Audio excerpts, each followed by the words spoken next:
Hello student, आज के संस्कृत की इस ऑनलाइन क्लासेस में हम कक्षा 10 स्पंदना के पाठ नंबर 4 जृंभस्व सिंह तंतास्ते गणिष्य इस पाठ के विषय में अध्ययन करेंगे। पिछले वीडियो में हमने इससे संबंधित इस पाठ से संबंधित कहानी का अध्ययन किया था और इस पाठ का कुछ भाग हम पढ़ चुके थे। आज के इस वीडियो में हम उससे आगे का अध्ययन करेंगे। तापसी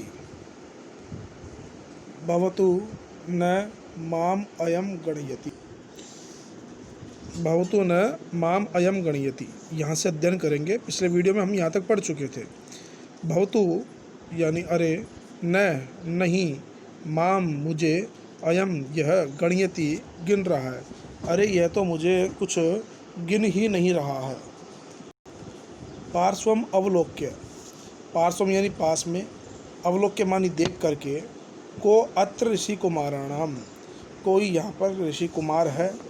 राजानम अवलोक्य, राजा को देख करके, भद्रमुख हे आर्य, एहि तावत इधर आओ, मोचयानेन डिम्बलीलया बाध्यमानम बालमृगेन्द्रम। तो मोचयानेन यानी छुड़ाओ, डिम्बलीलया बाल लीला से, बाल लीला के द्वारा, बाध्यमानम परेशान किए जाते हुए, बालमृगेन्द्रम इस शेर के बच्चे को। क्या कहा उसने कि बाल लीला के द्वारा परेशान किए जाते हुए इस शेर के बच्चे को छुड़ाओ। हे भद्रमुख, हे श्रेष्ठ पुरुष, हे आर्य पुरुष, इधर आओ। मोच यानी छुड़ाओ, डिम्बलीलिया बाल लीला के द्वारा, बाध्यमानम परेशान किए जाते हुए, पीड़ित किए जाते हुए, बाल मृगेंद्रम इस शेर के बच्चे को, कि खेल के द्वारा, इस बाल लीला के द्वारा परेशान किए जाते हुए इस शेर के बच्चे को छुड़ाओ। उपगम्य पास में जा कर के, सस्मितम आश्चर्य के साथ, अयि भो महर्षि पुत्र, अरे ओ महर्षि पुत्र, भद्रमुख, न खल वयम ऋषि कुमार। इसका जब आप संधि विच्छेद करोगे तो यह होगा खलु प्लस अयम प्लस ऋषि कुमार। हे भद्रमुख, हे श्रेष्ठ पुरुष, वो हे आर्य पुरुष, न नहीं, खलु निश्चित रूप से, अयम यह ऋषि कुमार है, कि अरे यह ऋषि कुमार नहीं है। राजा क्या कहता है? आकार सदृशम चेष्टितम एव अश्य कथयति, कि इसके जो आकार की जो बनावट है, शारीरिक बनावट है, उसके अनुसार तो यही लगता है कि यह ऋषि कुमार नहीं है। किंतु स्थान प्रत्ययात तो वयम एवं तर्किण है। किंतु स्थान प्रत्ययात यानी विश्वास के कारण, किंतु स्थान के विश्वास के कारण, वयम हम सब ने ऐसा तर्क दिया, यानी मेरे द्वारा यह तर्क दिया गया। अब स्थान के कारण कैसे? भाई इस प्रकार से कि यह एक आश्रम है और आश्रम के अंदर यदि अगर कोई बालक है तो वह किसी ऋषि या महर्षि का ही होगा। इसलिए इस स्थान के विश्वास के कारण, अर्थात इस आश्रम में जो बालक खेल रहा है, इसलिए मुझे ऐसा प्रतीत हुआ कि शायद ये आश्रम का बालक है, तो इसलिए वह ऋषि कुमार है। इति यथाव्यर्थितम अनुतिष्ठति, इस प्रकार से मैंने विचार किया। राजा बालकम उपलालयन, राजा बालक को लाड़ प्यार करते हुए, राजा बालक को लाड़ प्यार करते हुए, न चेन मुनि कुमारो अयम अथ को अश्य व्यपदेश, न मानी नहीं, चेन का संधि विच्छेद करोगे यहाँ पर तो होगा चेत, यानी एतत प्लस मुरारी बराबर एतन मुरारी।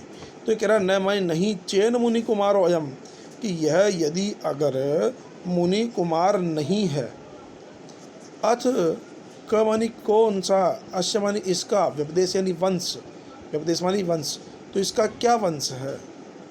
पुनः देखो, राजा बालक को लाड़ प्यार करते हुए, उपलालियन यानी लाड़ प्यार करते हुए कहता है कि यदि यह मुनि कुमार नहीं है तो इसका क्या वंश है, अर्थात ये किस वंश का है?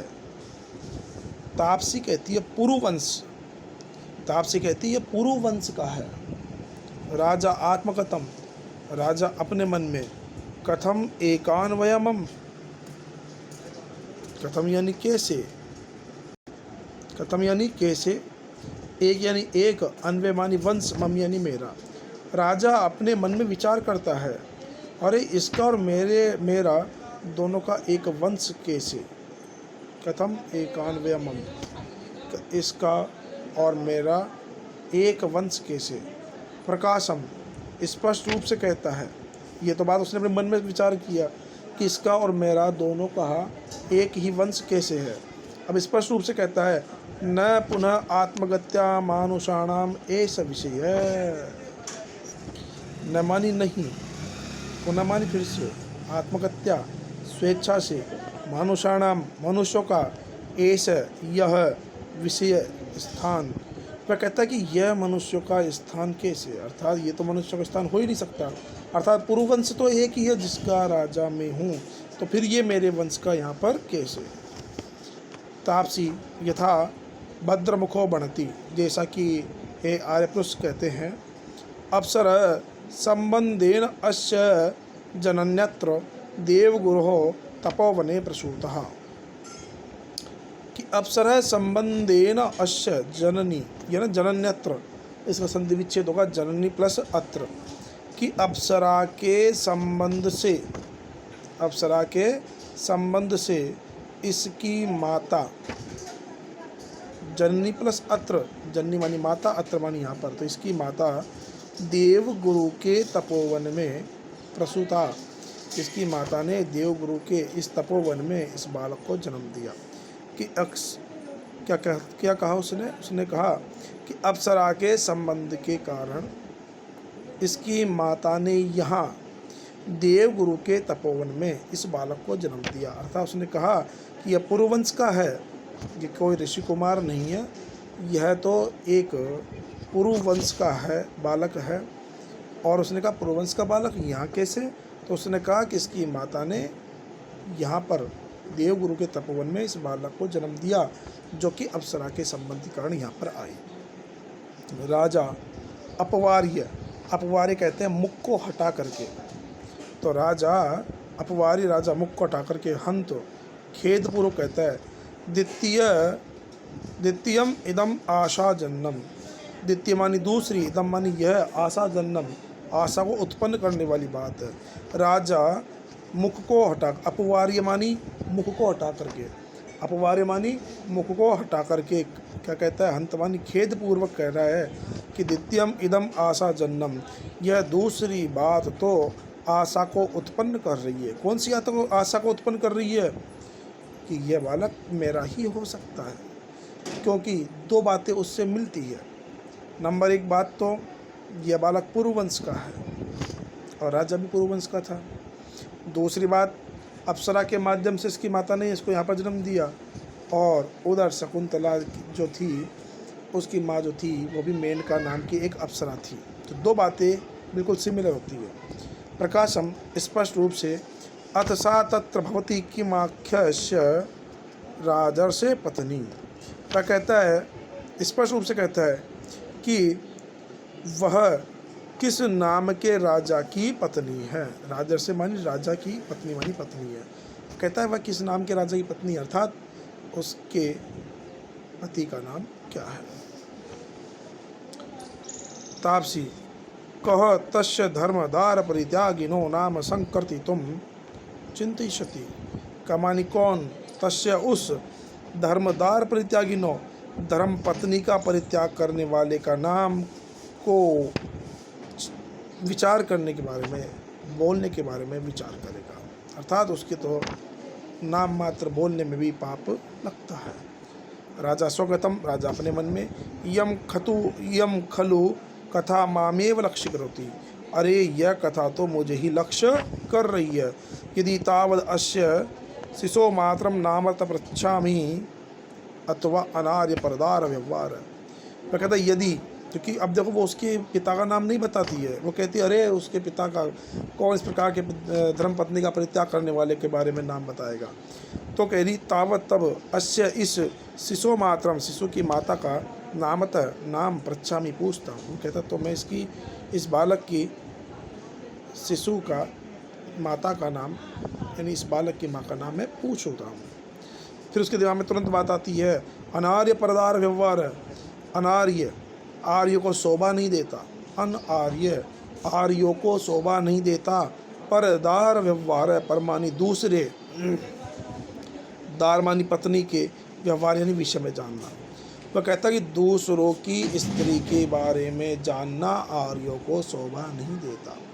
दूसरों की पत्नी के बारे में जानना आर्य को शोभा नहीं देता। इस प्रकार से वह विचार करता है और वह उसकी माँ का नाम नहीं पूछता है। प्रवेश करके मरण मयूर हस्ता संधि विच्छेद करोगे तो योगा मृत प्लस मयूर हस्ता। हाथ में मिट्टी का मोर लेकर के वह प्रवेश करके तापसी सर्वदमन शकुंतलावण्यम प्रेक्षस्व।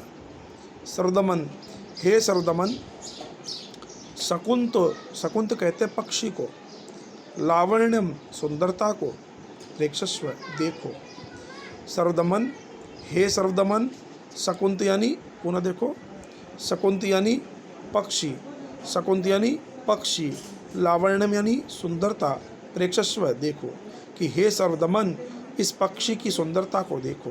बाल है बालक, सदृष्टि क्षेपम चारों तरफ देख करके, कुत्र वा मम माता, अरे मेरी माँ कहाँ है। बालक चारों तरफ देख कर कहता कि मेरी माँ कहाँ है। उभे वे दोनों, कहती है नाम सादृश्य न वंचितो मात्र वत्सल। नाम की सादृश्य न समानता से वंचित ठगा गया मात्र वत्सल, माँ को प्रेम करने वाला यह बालक। वह कहती है दोनों की दोनों सहेलियाँ कहती है, सखियाँ कहती है कि नाम की समानता के कारण मात्र को प्रेम करने वाला यह बालक वंचित मानी ठगा गया। कैसे ठगा गया भाई, कैसे ठगा गया कि उसने तो कहा था कि शकुंत लावण्यम, शकुंत यानी पक्षी की, लावण्य यानी सुंदरता को, प्रेक्षमान देखो। और बालक ने क्या सुना, शकुंतलावण्यम, तो उसकी माँ का नाम शकुंतला था। तो वो सोचता अरे मेरी माँ कहाँ है। तब वो दोनों सखियाँ कहती है कि अरे नाम की समानता के कारण ये बालक ठगा गया। द्वितीया दूसरी कहती है वत्स अस्य मृतिका मयूरस्य रम्य त्वं पश्य इति बणितोषि। हे वत्स अस्य इस मृतिका मयूरस्य, मृतिका मानी मिट्टी के, मयूरस्य मोर की, रम्यत्वम सुंदरता को, पश्य देखो, इति बणितोषि ऐसा कह रही हूँ। क्या कहती है कि हे वत्स इस मिट्टी के मोर की सुंदरता को देखो।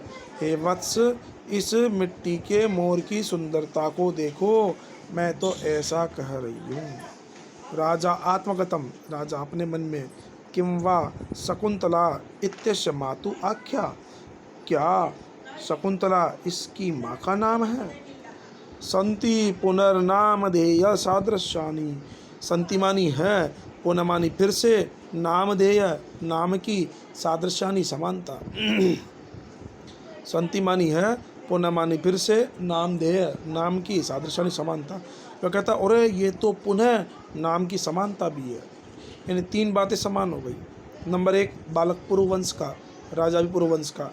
नंबर दो, बालक की माँ ने जो गर्भवती थी वो अप्सरा के संबंध से गुरुवर्ग में आकर के उसने बालक को जन्म दिया, और शकुंतला की माँ भी मेनका नाम की अप्सरा थी।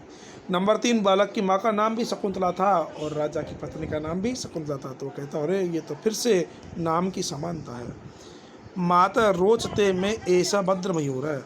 माता, हे माता, रोचते अच्छा लग रहा है, मैं मुझे ऐश यह भद्र मयूर है, यह सुंदर मोर।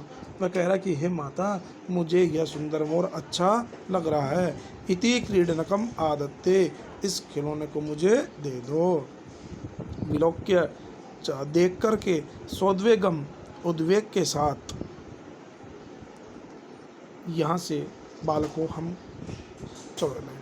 विलोक्य मान देख करके, सोद्वेगम उद्वेग के साथ, अहो अरे रक्षा करंडकम अश्य मणि बंदे न दृश्यते। रक्षा करंडकम यहाँ से हम कल के वीडियो में अध्ययन करेंगे।